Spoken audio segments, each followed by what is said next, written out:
Señoras y señores, sean todos bienvenidos a este informativo anual de la Alianza Cooperativista Nacional.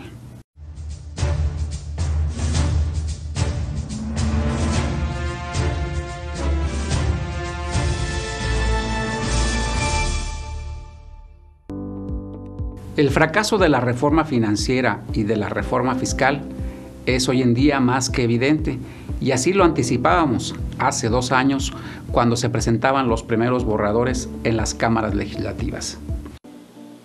La reforma financiera y la reforma hacendaria, planteadas por el Ejecutivo y aprobadas por los legisladores, son los más claros ejemplos de cuerpos de leyes que nunca consideraron los planteamientos de un movimiento cooperativista que no fue tomado en cuenta, que a pesar que presentamos nuestras propuestas en tiempo y forma, nunca fueron consideradas. Y los procesos de consulta que se realizaron solo fueron la excusa para justificar dichas leyes. Seguimos insistiendo que de nada sirve hacer leyes para las cooperativas de ahorro y préstamo cuando estas leyes son viles copias de las leyes para un sector privado. Nuestras organizaciones son modelos de negocios diferentes que requieren leyes acordes a su naturaleza. Y si no me creen, veamos lo que ocurrió en España.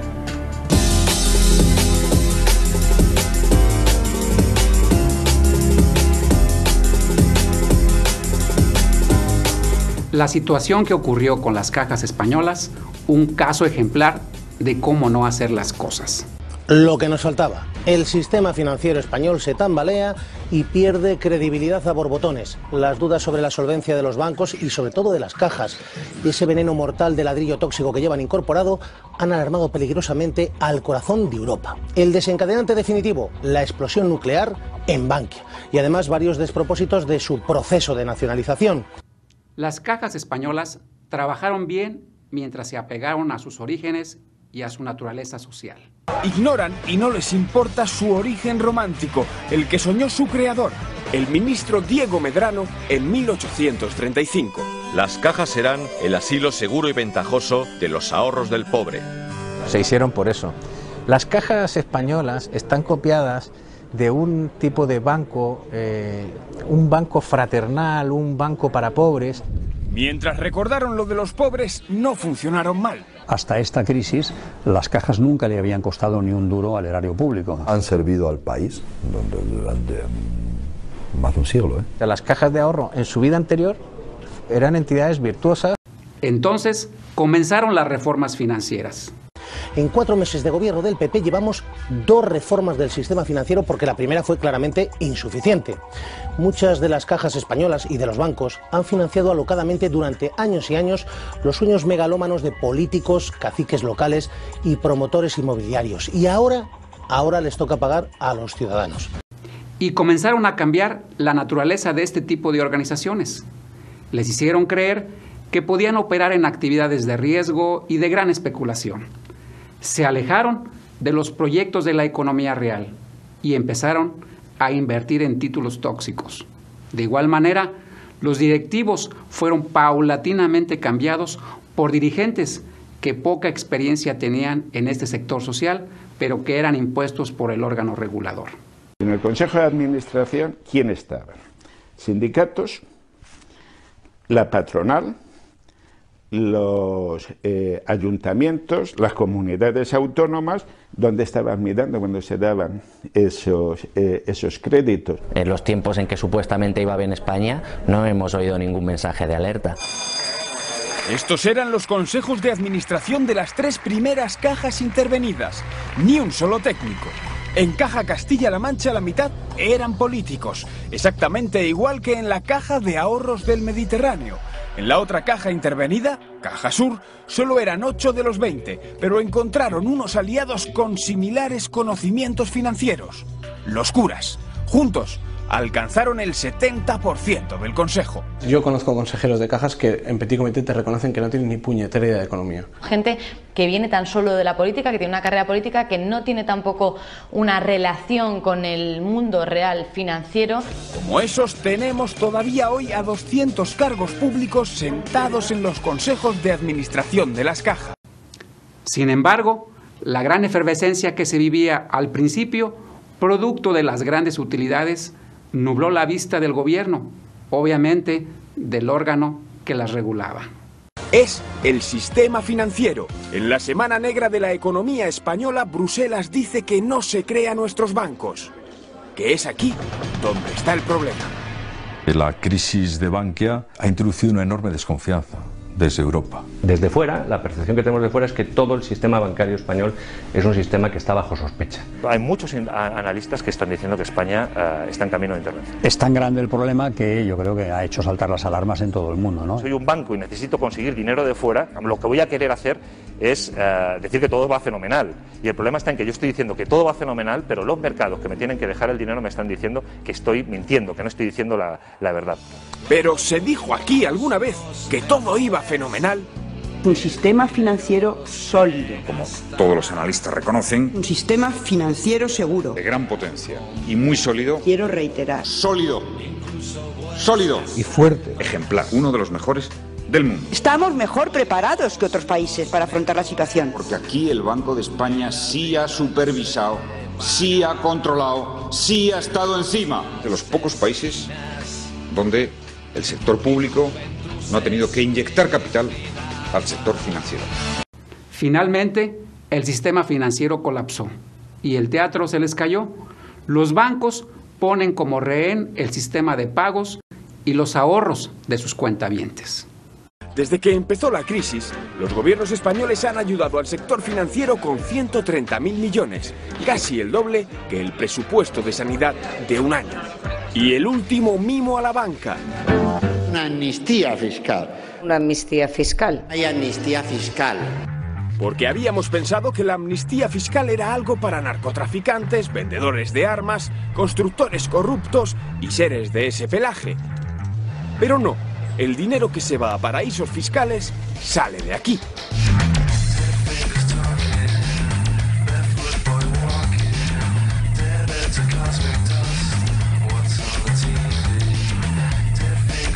Nueve de cada 10 empresas del IBEX tienen filiales en lugares como Belice, el doble que cuando empezó la crisis. ¿Y quién necesita hoy que vuelva ese dinero? ¿A quién se le está exigiendo liquidez? Ahí aparecen los bancos. A veces nos creemos que la economía sumergida es el del top manta, el que está en Preciados vendiendo discos, o el del mercadillo. No. Los bancos que tienen su dinero fuera, que hacen operaciones hacia y desde paraísos fiscales, van a ver una oportunidad importante de regularizar situaciones propias y de clientes importantes que ellos cuidan mucho. Pues sí, sería una buena manera de traer liquidez al sistema. Y no sé hasta qué punto no sería una idea relativamente buena, siempre y cuando sepamos qué bancos han sido o qué personas de bancos han sido, para que como mínimo tengan el escarnio popular. Y obviamente las cajas españolas pagaron su derecho de piso al ponerse entre las patas de los caballos. De los 310.000 millones que tiene invertidos la banca española, más de la mitad, 185.000, corren riesgo de evaporarse. Y en esa carrera de malas inversiones sobresalen las cajas, con casi todos los activos tóxicos. De los 185.000 millones, 130.000 son suyos. Y pese a eso, el sector financiero es el único mimado durante la crisis. En septiembre de 2008 cae Lehman Brothers y se le deja caer. ¿Qué pasa en Europa un mes más tarde? Que empieza la fiesta de la banca, las inyecciones de liquidez, Sodoma y Bruselas. Es el Oktoberfest. ¿Y quiénes son los que pagan los platos rotos? Los socios. Los indignados no son los perroflautas. Los indignados en este país en muy poco tiempo van a ser los pensionistas, las amas de casa, la gente que le han liado para que compren productos, compren acciones, compren tal. Pero eso a mí me parece una canallada. Hasta el momento, solo un eslabón de la cadena ha pagado los errores de las irresponsables concesiones de crédito de las cajas. Este eslabón. Me voy con la cabeza muy alta porque no soy morosa, soy pobre. ¿No quiere en casa? Ahí la tiene. Yo fui al banco a pedir una solución para intentar seguir pagando la hipoteca, pero el banco me la negó. Somos personas. No, no me toques, no me toques. La Constitución española dice que todo español tiene derecho a vivienda digna. ¿Pero hasta qué punto? ¿Hasta qué punto eso es verdad? Hagan el favor pacíficamente de desalojarla.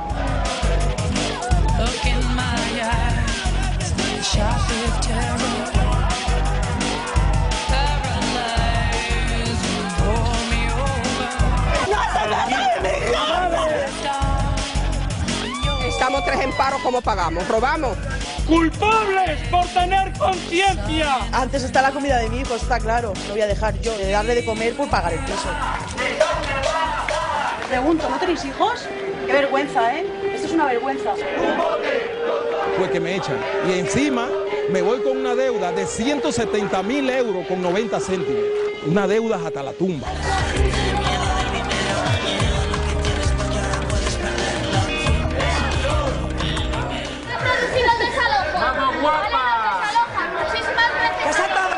Veamos a continuación el resultado de esta crisis en las cajas españolas. Recuerden que antes de que el gobierno se fijara en las cajas, estas trabajaron de maravilla, siguiendo sus principios y su compromiso social. En 2 años España ha pasado de tener 45 cajas a 9. Han cerrado 3.137 oficinas y han mandado al paro a 15.361 trabajadores. ¿Quiénes son los culpables?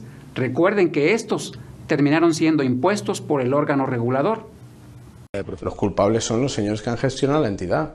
Aquí hay responsabilidades, aquí hay nombres y apellidos de gente que ha hecho mal su trabajo. Han demostrado una absoluta ineptitud en la gestión y en el desempeño de su trabajo, ¿no? ¿Quiénes son los culpables? Los políticos. Los gobiernos, el del PSOE y el del PP. Que han amparado o que han nombrado a esos gestores para que gestionasen ese tipo de cosas. ¿Cómo van ellos a perseguirse a sí mismos o a sus miembros de partido? Pues no lo van a hacer. No conformes con haber destruido todo un modelo económico-social, se fueron con indemnizaciones exageradas y sin pagar los platos rotos. En el otro lado del mundo están los que hundieron las cajas. Se han llevado indemnizaciones millonarias. Esta es la lista de los forrados. José Luis Pego, exdirector general de Nova Caixa Galicia. Jubilación y despido 18 millones de euros. Dejó un agujero que ha requerido 3.600 millones de dinero público. Y seguimos con Nova Caixa. Y lo importante es la inversión. La propia, José Luis Méndez, otro exdirector, 16 millones y medio de indemnización. Más, Gregorio Gorriarán, indemnización 15 millones. Y Javier García Paredes se blindó a sí mismo con 11 millones. Luego renunció a más de la mitad y cambiamos de caja, la CAM. Que vamos a necesitar una mayor base de capital. Pues la suya es contundente, de 5,8 millones de euros. Es Roberto López Abad, exdirector general de la CAM. Ha cobrado después de dejar a la entidad con un agujero de 17.000 millones de euros. 17.000 millones y un icono, María Dolores Amorós. Con ese cinismo de bestias y de mierda. ¡Que devuelva el dinero! ¡Que devuelva el dinero! La medida estrella de su gestión fue ponerse una pensión vitalicia de 370.000 euros al año. Y llegamos a la caja de los dueños del paraíso. La sensación más profunda que siento es de felicidad. Este siervo de Dios, Miguel Castillejo, era también el responsable de Cajasur. La entidad ha caído al infierno financiero con un agujero de 1.100 millones de euros. En vez de penitencia, Castillejo se ha llevado 4,3 millones, además de una pensión de 250.000 euros al año. Porque sus hermanas la seguirán cobrando cuando él muera. Vamos a tener un papel muy activo en Castilla y León. Activo sí, pero tóxico. Manuel Escribano, 6 millones de euros. Dirigía una de las cajas que ha alumbrado Bankia. Siguiente, Ricard Pagés, 11 millones. Su obra ha requerido una inyección de 915 y su compañero, Manuel Troyano, se ha blindado con un plan de pensiones de 5 millones y ahora demanda otros 3,7 como indemnización.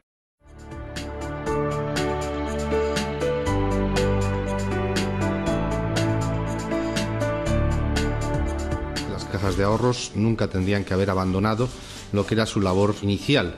Y lo que se intenta es volver al modelo tradicional de cajas de ahorros, un modelo tradicional que de alguna forma pues se desvió en los últimos años y está en la base de los problemas que ha tenido el sistema bancario español. Por ello, Alcona, fiel a su convicción, sigue trabajando por el reconocimiento pleno de estas nobles organizaciones representativas del sector social. Alcona, en este ejercicio, realizó muchas actividades. Sin embargo, de las más importantes, podemos mencionar las siguientes. Conscientes de lo injusto del impuesto del IVA a los intereses de nuestros préstamos, seguimos con los procesos de defensa legal. Como fue de su conocimiento en el ejercicio anterior, las cooperativas hermanadas en la Alcona iniciamos procesos legales contra esta imposición del gobierno. Consideramos que dicho gravamen es injusto y se deriva de la controversia que de origen no ha resuelto la Secretaría de Hacienda. El IVA grava el lucro y nuestras organizaciones no son de carácter lucrativo. Por ende, no deben ser sujetos de este impuesto los socios de una cooperativa de ahorro y préstamo. También se llevan a cabo los procesos legales con los cuales impugnamos las recientes reformas a la LRASCAP, donde la Comisión Nacional Bancaria y de Valores pretende otorgarse facultades para decidir en las cooperativas de ahorro y préstamo, con lo cual no estamos de acuerdo, puesto que el órgano máximo es nuestra Asamblea General, entiéndase el dueño de la cooperativa, y no el órgano regulador como la Comisión Nacional Bancaria de Valores, que solo le compete regular la actividad de ahorro y préstamo. También se está trabajando de la mano con el Instituto Nacional de Economía Social en la sincronización de los programas de apoyo a las cooperativas de Alcona. Estos programas van encaminados a fortalecer a las cooperativas pequeñas de ahorro y préstamo por medio de capacitaciones y asesorías, así como apoyos para equipos. Este año se estará buscando el iniciar con apoyos a proyectos productivos que te permitan a ti, socio, iniciar un negocio propio. Como Alcona, se sigue participando en el Consejo Superior Cooperativo. Actualmente, la presidencia está presidida por un compañero alconista. Se sigue participando en la COLACOT, que es la Organización de Mutuales y Trabajadores de América Latina. Por medio de este órgano de representación, hemos llevado muchos de nuestros planteamientos a compañeros de las organizaciones de los países miembros. Lo anterior nos permite compartir y conocer las experiencias que viven nuestros amigos latinoamericanos en materia de la economía social. Se siguen impartiendo pláticas, conferencias y foros tanto a nuestros agremiados como a distintas instituciones que tienen relación con el sector social, para promover la economía solidaria y el conocimiento del asociativismo cooperativo, promoción del mercado interno, asistencia técnica, por citar algunos. Se ha estado divulgando en conjunto con la Universidad Iberoamericana el libro sobre economía social y solidaria con los aportes de varias organizaciones, entre ellas Alcona, y personajes reconocidos en la materia.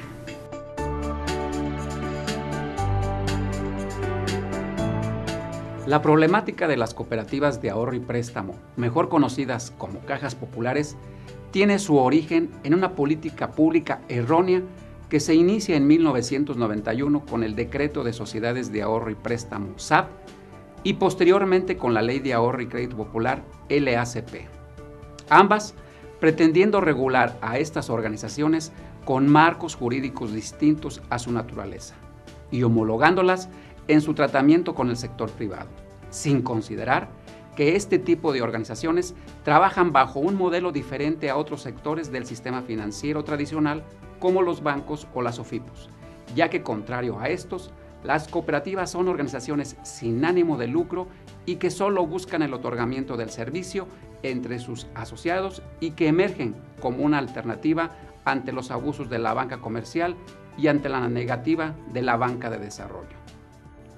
Lo anterior, aunado a que las cooperativas de ahorro y préstamo se han erigido como verdaderos mecanismos de bienestar, pues a través del ahorro y el préstamo, orientado como un medio y no como un fin, han desarrollado toda una gama de servicios adicionales, tales como dispensarios, consultorios, clínicas, escuelas, centros deportivos, tiendas de consumo, salones de usos múltiples, servicios funerarios, enseñanzas de artes y oficios, manualidades, becas educativas, seguros de vida, por citar algunos, que sin duda procuran una mejora sustancial en la vida de los asociados y, por ende, de sus familias. En una cooperativa, los socios desarrollan múltiples roles. Son socios y aportadores de capital. Por tanto, son los dueños de la misma, los creadores de la actividad económica y quienes arriesgan sus propios recursos en ella. Después, son usuarios de los servicios, como ahorradores, como solicitantes de préstamos y fuentes de ingresos por su interés. Son beneficiarios al recibir intereses por su ahorro y los distintos servicios como los ya referidos. Pero también son además partícipes de la toma de decisiones en las asambleas y al ser electos como administradores y directivos de la misma. Por último, casi en todos los casos, los socios son también empleados, colaboradores, prestadores de servicios o proveedores de la cooperativa, logrando con esto cadenas de integración no solo económica, sino social y política, que sin duda tienen un alto impacto en la vida de los socios. El 13 de agosto del 2009 se publicó la ley que regula las actividades de las sociedades cooperativas de ahorro y préstamo, LRASCAP. Las senadoras y senadores, miembros de estas comisiones unidas, reconocieron la importancia de fortalecer el sector social de la economía. Concuerdan en la necesidad de impulsar un nuevo marco regulatorio de las sociedades cooperativas de ahorro y préstamo, que es una de sus formas asociativas más destacadas del sector social. Se está de acuerdo en establecer expresamente en este dictamen el reconocimiento de la naturaleza y forma de organización de las sociedades cooperativas de ahorro y préstamo como sociedades sin fines de lucro, y en este contexto, que las sociedades cooperativas de ahorro y préstamo en el marco jurídico mexicano no pueden recibir el trato de intermediarios financieros. La LRASCAP, pues, define en el cuerpo de ley que las cooperativas de ahorro y préstamo son parte del sector social y que no se consideran intermediarios financieros con fines de lucro. Tenemos que retomar como punto de partida para elaborar una legislación social correcta el origen constitucional de la misma, pues en él se expresa el verdadero propósito de quienes la elaboraron.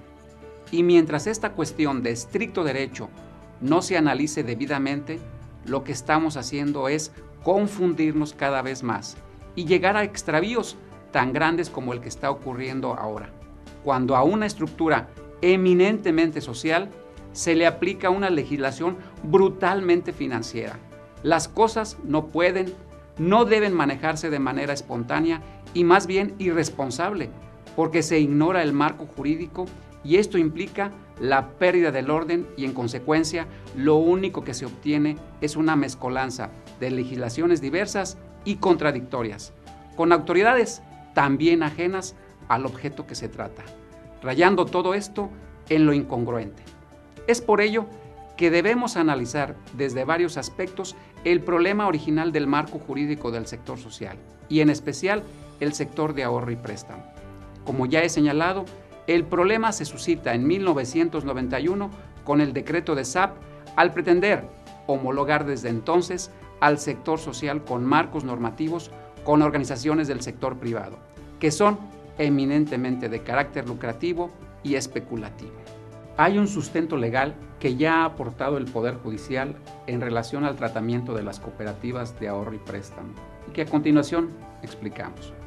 En una de ellas, por ejemplo, establece que las sociedades cooperativas y las mercantiles no son entes jurídicos iguales y que por ello la instrumentación de las sociedades cooperativas como medio para impulsar el desarrollo económico y la consecución de diversos fines sociales como la solidaridad, el fomento del empleo, así como su protección, derivan del artículo 25 de la Constitución Política de los Estados Unidos Mexicanos.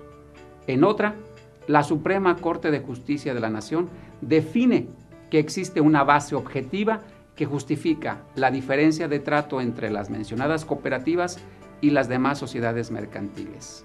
De igual manera, el gobierno mexicano ha firmado acuerdos y tratados internacionales en relación al sector social que a continuación detallo. Por ejemplo, la resolución aprobada por la ONU en su Asamblea General en el documento 56/114 llamado Las cooperativas en el desarrollo social, y en el que alienta a los gobiernos a que sigan examinando, según proceda, las disposiciones jurídicas y administrativas con miras a garantizarles un entorno propicio y a proteger y promover su potencial. ¿O qué decir de la recomendación 193 de la Organización Internacional del Trabajo, donde formula un documento llamado Recomendación sobre la promoción de las cooperativas 2002, y que habla del marco político y papel de los gobiernos, y que establece que una sociedad equilibrada precisa la existencia de sectores público y privados fuertes y de un fuerte sector cooperativo, mutualista y otras organizaciones sociales y no gubernamentales. Dentro de este contexto, los gobiernos deberían establecer una política y un marco jurídico favorable a las cooperativas y compatibles con su naturaleza y función, e inspirados en los valores y principios cooperativos. Como puede apreciarse, la reforma planteada por el Ejecutivo en el carácter financiero y aprobada por el Legislativo era una excelente oportunidad histórica para construir el andamiaje propio del sector social y así dar respuesta a una demanda ancestral y dar cumplimiento a los tratados que nuestro país ha firmado. En relación a las leyes existentes, también encontramos una serie de omisiones por parte de la Secretaría de Hacienda y Crédito Público que también detallamos. Por ejemplo, el 13 de enero de 1986 se publicó en el Diario Oficial de la Federación por el presidente Miguel de la Madrid y la Secretaría de Hacienda y Crédito Público, donde se consideraba razonable que se estableciera el Fondo Especial de Descuento y Garantía para el financiamiento cooperativo, y que debería constituirse por la misma Secretaría de Hacienda y Crédito Público a la brevedad posible. Aquí una enorme omisión de los fondos de garantía en favor de las cooperativas. ¿O qué decir, por ejemplo, de la Ley General de Sociedades Cooperativas en su artículo 94, donde establece que la Secretaría de Hacienda y Crédito Público deberá de común acuerdo con el Consejo Superior del Cooperativismo, con las confederaciones, federaciones y uniones, constituir los fondos de garantía de origen federal que apoyarán a las sociedades cooperativas en su acceso al crédito mediante el otorgamiento de garantías que cubran el riesgo de los proyectos de inversión. Otra serie de omisiones las encontramos en la LRASCAP. Por ejemplo, el artículo 42, donde establece que el gobierno federal, a través de la Secretaría, esto es, la Secretaría de Hacienda y Crédito Público, deberá constituir un fideicomiso que se denominará Fondo de Supervisión Auxiliar de Sociedades Cooperativas de Ahorro y Préstamo y de Protección a sus ahorradores, que para efectos de esta ley se denominará como Fondo de Protección. También el artículo 44 establece que el patrimonio del Fondo de Protección se integrará por las aportaciones que el gobierno federal efectúe.